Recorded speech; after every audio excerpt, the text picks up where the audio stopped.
പടയുണ്ട് bro, പടയുണ്ട് bro ചേട്ടാ, പടയുണ്ട് ചേട്ടാ, പടയുണ്ട്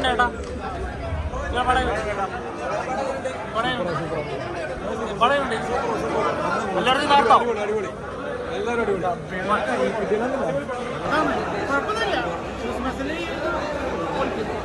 ഞാൻ മാസവും കൊളിവറാണ് ഒരു 5 കൊല്ലത്തിൽ നിർത്തില്ലേ അതുപോലെ പിന്നെ 3 വെയിറ്റിംഗിലാണ്.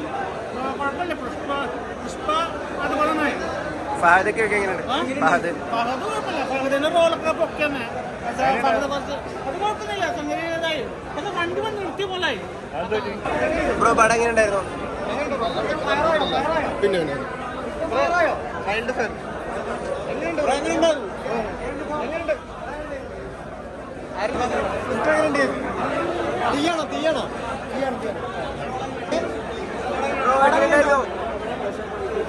ഷോർട്ട് ഫിലിം ലുക്കാണ് എനിക്ക് ഫീൽ ചെയ്തത്.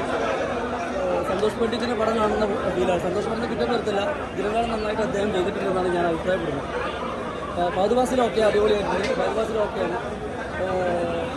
അല്ലു അർജുൻ അടിപൊളിയാണ്. പക്ഷേ സിനിമ മേക്കിംഗ് വളരെ മോശമായിട്ടാണ് തോന്നുന്നത്. കഥ ഒക്കെ വലിച്ചു നീട്ടി കൊണ്ടുപോയാൽ പോലെ എനിക്ക് ഫീൽ ചെയ്തിട്ടുണ്ട്. മറ്റുള്ളവർക്ക് എങ്ങനെയാണെന്ന് അറിയില്ല. പാട്ട് കുഴപ്പമൊന്നുമില്ല, പക്ഷേ വേണ്ടാത്ത രീതിയിലുള്ള കുറേ സംഭവങ്ങൾ വലിച്ചു ഒരു ഡ്രാമ പോലെയാണ് എനിക്ക് ഫീൽ ചെയ്തത്. ഒരു നാടകം കാണുന്ന പോലെ, ഷോർട്ട് ഫിലിം കാണുന്ന പോലെയാണ് ഫീൽ ചെയ്തത്. പാർട്ട് 3 കാണിച്ചിട്ടുണ്ട്. അത് എത്രത്തോളം സക്സസ് ആണെന്ന് അറിയില്ല. ഫഹദ് ഫാസിൽ ഒരു രക്ഷയില്ല.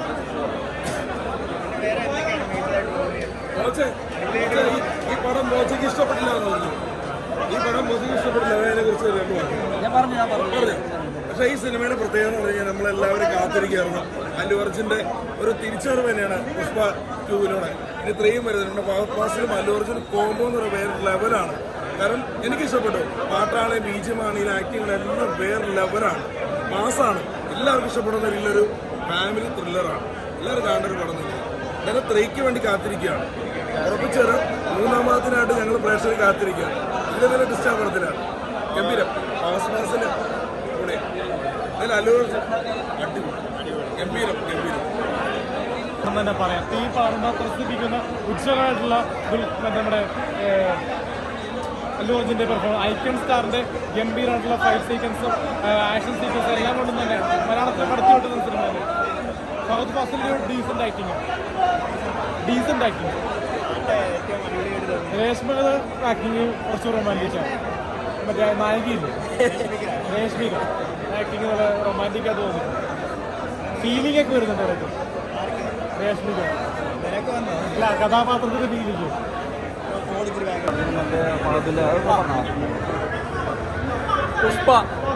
പുഷ്പ സെക്കൻഡ് ഒരു രക്ഷയില്ല, കിട്ടിലാണ്. ഇതിനകത്ത് ഏറ്റവും കൂടുതൽ എനിക്ക് എടുത്തു പറയാനുള്ളത് ഫഹദ് ഫാസിലിന്റെ അഭിനയമാണ്.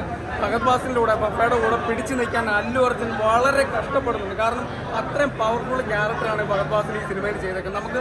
നമുക്ക് വിശ്വസിക്കാൻ പറ്റില്ല, ഇങ്ങനെ അഭിനയിക്കാൻ പറ്റില്ല, ഇങ്ങനെ അതിശയിപ്പിക്കാൻ പറ്റുന്ന ഒരു നടൻ മലയാളത്തിൽ ഉണ്ടെന്ന് പറയുന്നത് അഭിമാനമാണ്. കാരണം മലയാളിയായ എനിക്കും മലയാളികളായിട്ടുള്ള എല്ലാവർക്കും ഫഹദ് ഫാസിൽ എന്ന് പറയുന്ന ഒരു ആക്ടർ ഭയങ്കര ഒരു ഇൻസ്പിറേഷൻ തന്നെയാണ്. മലയാളത്തിലെ എല്ലാ ആക്ടർമാരും ഫഹദ് ഫാസിലിനെ കണ്ടുപിടിക്കുന്നത്. കാരണം അദ്ദേഹം അഭിനയം പഠിച്ചിട്ട് വന്ന ഒരു മനുഷ്യൻ, വെറുതെ കോപ്രായം കാണിക്കല്ല സ്ക്രീനിൽ കയറിയിട്ട്. കാരണം ഇത്രയും ബ്രില്യൻ്റ് ആയിട്ട് അഭിനയിക്കുന്ന ഒരു നടനെ നമുക്ക് കിട്ടിയത് വളരെ അഭിമാനകരമാണ്. അത്രയും നല്ല പവർഫുൾ ക്യാരക്ടറാണ് ഫഹദ് ഫാസിലിനകത്ത് ചെയ്തേക്കുന്നത്. ഇത് ഇന്റർവെല്ലിൽ കഴിഞ്ഞ് ഫഹദ് ഫാസിലിന്റെ സീൻ തീരുന്നിടം വരെ പടം ഫുള്ളും ഫഹദ് ഫാസിലിന്റെ കയ്യിൽ തന്നെയാണ്. അത്ര നല്ല 5 സീനുകളാണ്. അതുപോലെ തന്നെ അല്ലു അർജുൻ, പിന്നെ രശ്മി മന്ദാന, പിന്നെ അതുപോലെ തന്നെ ജഗവതി ബാബു ഒക്കെ സൂപ്പറായിട്ട് ചെയ്തിട്ടുണ്ട്. ഒരു രക്ഷയില്ല. ഒരു ലോജിക്ക് പ്രശ്നങ്ങൾ അവിടെ ഇവിടെയൊക്കെ കടിക്കുന്നുണ്ട്. അത് ഇപ്പോൾ 100-400 കോടി രൂപയൊക്കെ ചിലവാക്കിയ ഒരു സിനിമ എടുക്കുമ്പോൾ വളരെ ശ്രദ്ധിക്കാമായിരുന്നു എന്നാണ് എൻ്റെ ഒപ്പീനിയൻ. അത് എല്ലാവർക്കും ഇഷ്ടപ്പെടുന്ന, എല്ലാ ക്യാരക്ടറും എല്ലാ ആൾക്കാർക്കും ഇഷ്ടപ്പെടുന്ന രീതി തന്നെയാണ് സിനിമ എടുത്തേക്കുന്നത്. സൂപ്പർ പടമാണ്. 3ക്ക് വേണ്ടി വെയിറ്റിംഗ് ആണ്. അല്ലു അർജുനെയൊക്കെ തൂക്കിയടിച്ചു എന്ന് പറഞ്ഞാൽ അല്ലു അർജുൻ എന്ന ഫഹദ് ഫാസിലിന്റെ മുമ്പിൽ ഒന്നുമല്ല എന്നുള്ളതാണ്. ഫഹദ് ഫാസിലാണ്, പപ്പയാണ് ഈ പടം കൊണ്ടുപോകുന്നത്. പപ്പയുടെ കയ്യിലാണ് ഈ സിനിമ. അല്ലു അർജുനൊന്നും ഫഹദ് ഫാസിലിന്റെ മുമ്പിൽ പിടിച്ചു നിൽക്കില്ല എന്നുള്ളത് 100% ഞാൻ ഉറപ്പ് പറയണം. പിന്നെ അദ്ദേഹം ബോളിവുഡിലേക്ക് കടക്കാൻ പോവാണ്. ഒരു എൻട്രി കൂടെ വന്നിട്ടുണ്ട് ഫഹദ് ഫാസിലിന്. ഞാനൊരു ബിഗ് സല്യൂട്ട് കൊടുക്കുകയാണ്. കാരണം അത്രയും നല്ലൊരു നടനെ മലയാളത്തിൽ കിട്ടിയത് വളരെ അഭിമാനകരമായിട്ട് എനിക്ക് തോന്നുന്നു. കാരണം ഇനിയുള്ള ഈ തലമുറയിൽ ഫഹദ് ഫാസിൽ എന്ന് പറയുന്ന ഒരാൾ തന്നെ ആയിരിക്കും അടുത്ത സൂപ്പർ സ്റ്റാർ. അത് കഴിഞ്ഞിട്ടേ ഉള്ളൂ പൃഥ്വിരാജ്, ടൊവിനോ തുടങ്ങിയിട്ടുള്ള മറ്റുള്ള കഥാപാത്രങ്ങളെല്ലാം ഫഹദ് ഫാസിലാണ്. ഇനി അടുത്ത സൂപ്പർ സ്റ്റാർ, അടുത്ത മെഗാസ്റ്റാർ പദവിയിലേക്ക് ഫഹദ് ഫാസിലാണ്. ഒരു രക്ഷയില്ല. ഈ പടം ഒന്ന് എല്ലാവരും തിയേറ്ററിൽ ഒന്ന് കണ്ട് വിജയിപ്പിക്കുക.